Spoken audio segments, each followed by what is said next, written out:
1948 году. Там великие традиции отечественного спорта будут продолжены и приумножены. As the war continues, Vladimir Putin holds court for Russian athletes. After Russia placed second in the medal count behind Norway at the Winter Games, Putin broadcasted the award ceremony on state TV. Shanghai Eye reported, in addition to showering praise, he gave a special shout-out to Kamila Valieva, who you may remember. In a test taken Christmas Day, Valieva tested positive for trimetazidine, a heart medication that boosts blood flow and improves endurance, which could give athletes an unfair advantage. Doped her way to the top. If you let Valieva compete in the women's competition where she's expected to win the gold medal, you are saying it's okay to cheat. But it is a terrible message and it will taint these Olympics forever. This was the sentiment amongst many. Alas, the CAS panel in charge of this matter has decided to let Ms. Valieva continue her participation in the Olympic Winter Games. As I reported at the time, Matthew Reed, the Court of Arbitration for Sports chief, basically invented his own rules. Was there pressure from Putin in play? That question remains unanswered. The Olympic Games have been plunged into absolute chaos. That's doping. That's cheating. Longtime sports columnist Christine Brennan put it bluntly. The bottom line is Kamila Valieva has won. The Russians have won.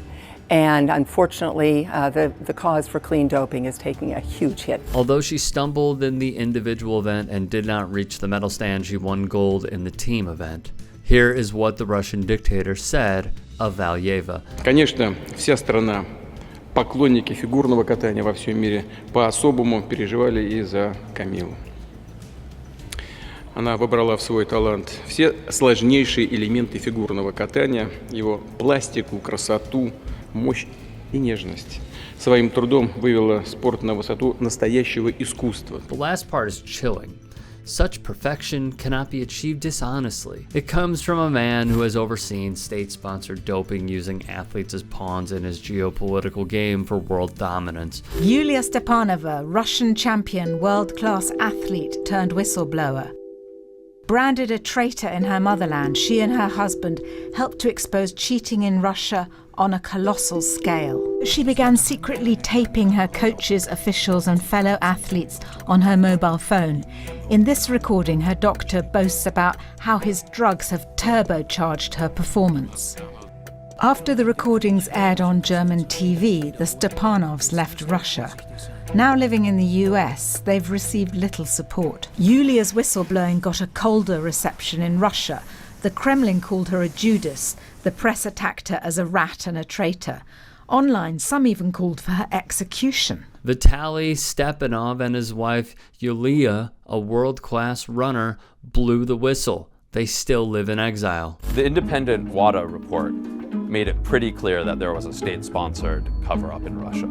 It wasn't just a cover-up. The sports ministry ran this doping program. Jake Rudnitsky, a Moscow reporter for Bloomberg, recapped the independent WADA report at the time. However, it continued and still goes on to this day. In 2015, the Washington Post, like many outlets at the time, reported on WADA's findings with their independent commission. Russian authorities operated a second shadow lab on the outskirts of Moscow with identical testing facilities as the WADA-sponsored one in order to assist in the cover-up of positive doping results. According to the report, it is suspected that Russian athletes were pre-screened at the shadow lab to make sure they passed before the samples were sent on to the official one.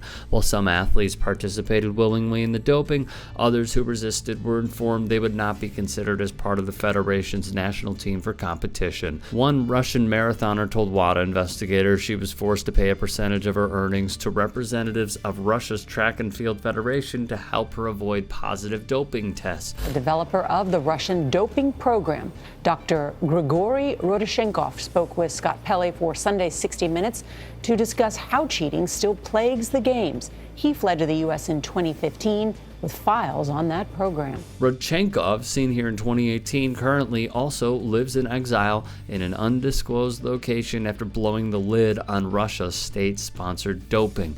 NBC Sports wrote, evidence from Rodchenkov that has already turned Putin's Russia into international sporting outcasts continue to be used in cases against athletes, along with data from his former lab in Moscow. Putin, he is quite logical. He separates opposition in two ways: enemies, betrayers, Rodchenkov said. I am falling in the betrayers category, and all betrayers should be beheaded, cut dead. So there is no doubt that he wants me dead. The Russian testing lab used during the 2014 Winter Olympics in Sochi was infiltrated by agents of the FSB, the successor to the KGB, who posted as lab engineers and who actively imposed an atmosphere of intimidation on the staff and compromised the lab's integrity. It was part of a wider pattern of direct intimidation and interference by the Russian state in the anti-doping program. However, the report did not make conclusive statements regarding doping by Russian athletes in Sochi. The Russian sports ministry, led by sports minister Vitaly Mutko, directly instructed lab personnel to manipulate samples. In his news conference in Geneva, Richard Pound, the first president of WADA, said Mutko knew what was going on. In 2019, Russian athletes were barred by WADA from international competitions over doping violations. On appeal, CAS ruled that individual Russian athletes could compete but would present themselves as neutral athletes, unable to use the Russian name, flag, or anthem. It is a practice that unfortunately has not ceased in the slightest as a man like Putin continues seeing the benefits of cheating with little punishment. Thus, with Valyeva winning gold in the team event, no medal ceremony has yet been held. That is because she is facing an unresolved doping case resulting from a positive test at the Russian National Championships in late December. With the cameras rolling, Putin presented Valyeva with a state award as part of a televised ceremony celebrating the country's medalists in Beijing. It's a big honor for me, said Valyeva, who celebrated her 16th birthday on Tuesday, which honestly kind of reminds me of this. When Florida goober Rick Scott presented Donald Trump with an award, just 'cause. Apparently, it's a Russian tradition.